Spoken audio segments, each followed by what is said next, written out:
अपने जीवन के जितने दुख हैं, जितने तकलीफ है, जितने कष्ट हैं, अपने जीवन की जितने तकलीफें हैं, अपने जीवन के जितने दुख हैं, अपने जीवन के जितने कष्ट हैं, और अपना संपूर्ण जीवन भगवान देवादित्य महादेव को समर्पित कर दें, भगवान देवादित्य महादेव को दे दें। समर्पण ये नहीं होता कि हम मंदिर में जाकर बैठ गए, मतलब भगवान के प्रति हमारा ज्यादा लगाव हो गया तो हम समर्पित हो गए। हम किसी तीर्थ में जाकर बैठ गए तो हम वहां जाने पर ऐसा लगा कि हम तीर्थ के प्रति समर्पित हो गए।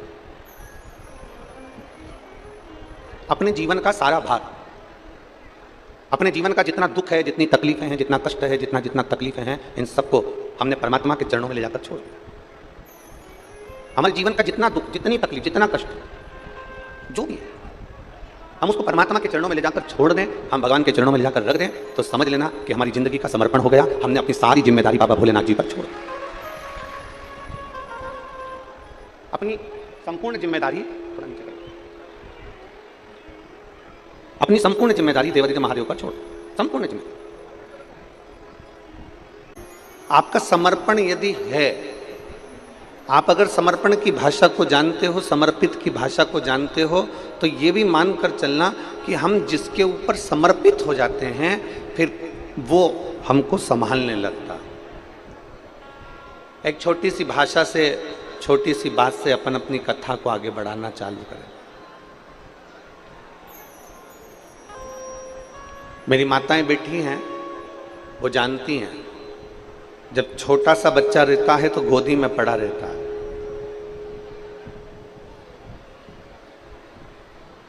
छोटा सा बच्चा कोई काम करता है क्या?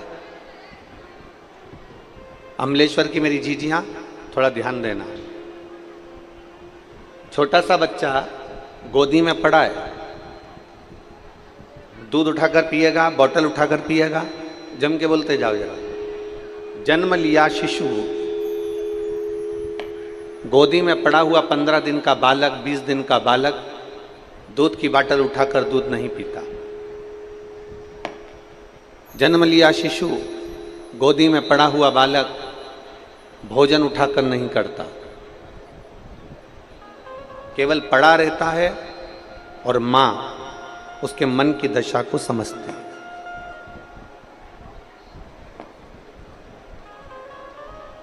मां उसके भीतर की दशा को समझ रही है। बच्चे को भूख लगी, मां ने उसका चेहरा पढ़ लिया और मां ने उसको दूध पिला दिया। बच्चे का पेट दुखा, मां ने समझ लिया, उसको दवाई दे दी।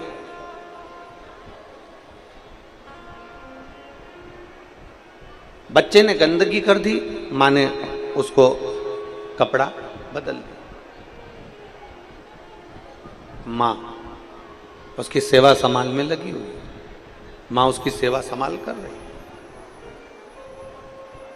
मां कब तक उस बच्चे की सेवा करती है? मां उस बच्चे को कब तक गोदी में रखती है, कब तक सेवा करती है? जब तक बच्चा अपने हाथ से काम करना प्रारंभ ना कर दे।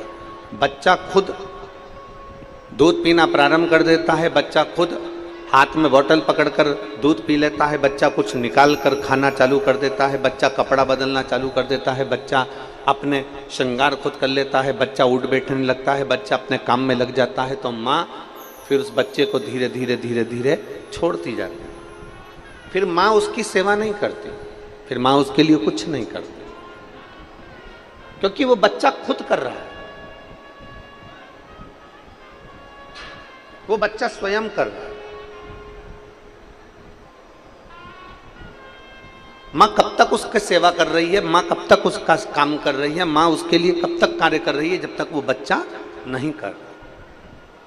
पर जैसे ही बच्चे ने काम करना प्रारंभ कर दिया, जैसे ही बच्चे ने दूध पीना प्रारंभ कर दिया, जैसे ही बच्चे ने अपने कपड़े पहनना चालू कर दिया, जैसे ही बच्चे ने रोटी निकाल कर खाना चालू कर दी, बच्चे ने फ्रिज खोलकर पानी पीना चालू कर दिया, मटके के पास गया, हंडे के पास गया, वहाँ से पानी लाया, पी लिया, बच्चे ने अपना काम करना चालू कर दिया, तो माँ धीरे धीरे उसका काम करना बंद कर देती है, छोड़ देती है। पर बच्चा जब तक माँ के ऊपर आश्रित रहता है, बच्चा जब तक माँ के ऊपर समर्पित रहता है, बच्चा जब तक माँ के प्रति समर्पण रखता है, तब तक माँ उसका पूरा ध्यान रखती है, उसके लिए सारी व्यवस्था करती है। और बच्चा जब माँ पर समर्पित नहीं होता, बच्चा जब माँ पर समर्पण नहीं रख पाता, बच्चा जब स्वयं काम करने लगता है, बच्चा स्वयं अपना कार्य करने लगता है, तो माँ धीरे धीरे उसको अपने कार्य के लिए छोड़ देती है। उसी तरह जैसे ये बच्चे की कथा है, जैसे ये माँ का चरित्र है, उसी तरह हमारा जीवन चरित्र है। हम जब तक देवाधिदेव महादेव पर समर्पित होकर चलते हैं, तो महादेव भी हमारा ध्यान रखता है और हमारी पूर्ण तरह से व्यवस्था करता है।